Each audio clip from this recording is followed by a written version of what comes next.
Now, in Vienna, 14 people have been arrested in connection with last night's gun attacks in the city. 4 people were killed in the shootings, another 22 were injured when a gunman, described as an Islamist terrorist by the authorities there, fired into crowds of people at 6 different locations. The attack took place in the city centre, where people were enjoying a last night out in restaurants and cafes before a coronavirus lockdown comes into force. Our correspondent Jenny Hill is in Vienna with the latest for us.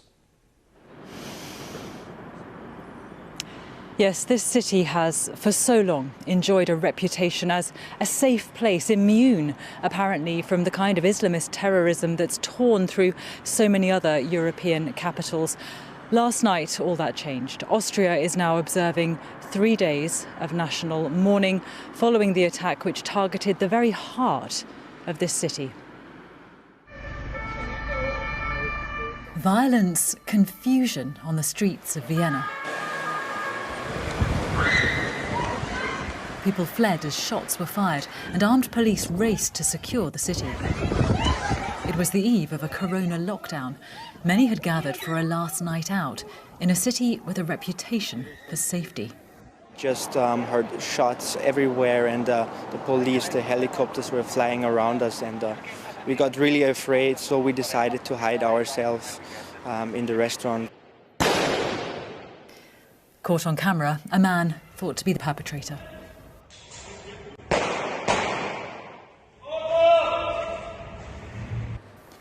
This rabbi told us he'd looked out of his window to see him shooting, apparently at random.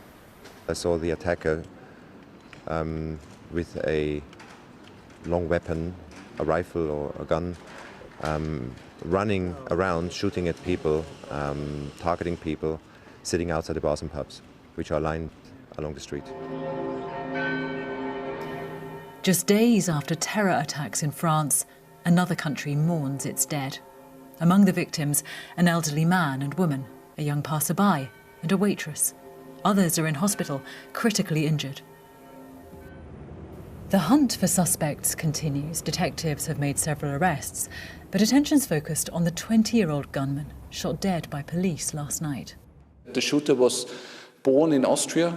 He has a migration background from northern Macedonia.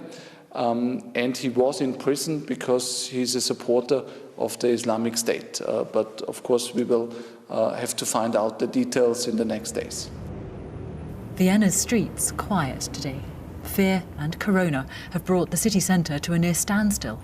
But Moritz, a doctor, told us he felt compelled to do something. It's really hard to show that you're grieving, because nobody should be outside. And I want to grieve, I want to show sympathy. As you'd expect, there's shock here, there's disbelief, but there's also a sense of resignation.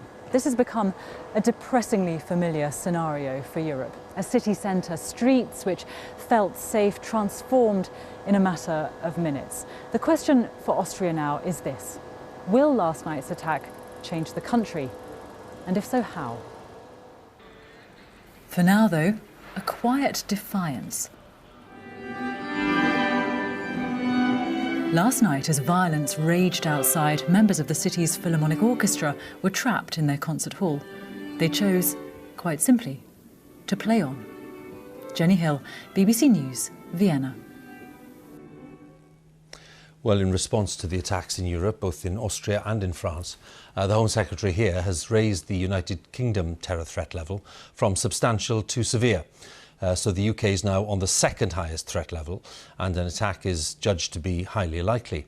The Minister said that people should be alert but not alarmed. Our security correspondent Frank Gardner is with me. Frank, let's explain to viewers what's behind this change of level. Sure. Well, pretty much from the moment this attack started to unfold last night, JTAC, that's the Joint Terrorism Analysis Centre that sits inside MI5 headquarters but separate from them, started to examine what that would mean for the safety of British nationals both here and abroad.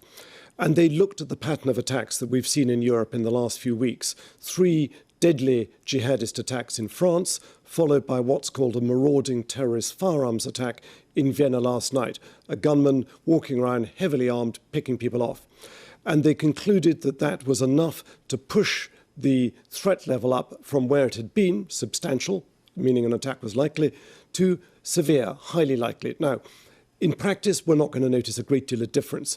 Remember as well that we're about to go into lockdown, which is going to make it much harder for anybody planning a terrorist attack, should they be so, and there's no indication at the moment that anybody is. It makes it harder for them to execute it. What it does mean, though, is that an awful lot of people are going to be online communicating, plotting, planning and possibly fantasising. There are still more than 3,000 subjects of interest that MI5 and the police are following with suspected terrorist sympathies in this country. Frank, many thanks again. Frank Gardner, our security correspondent there.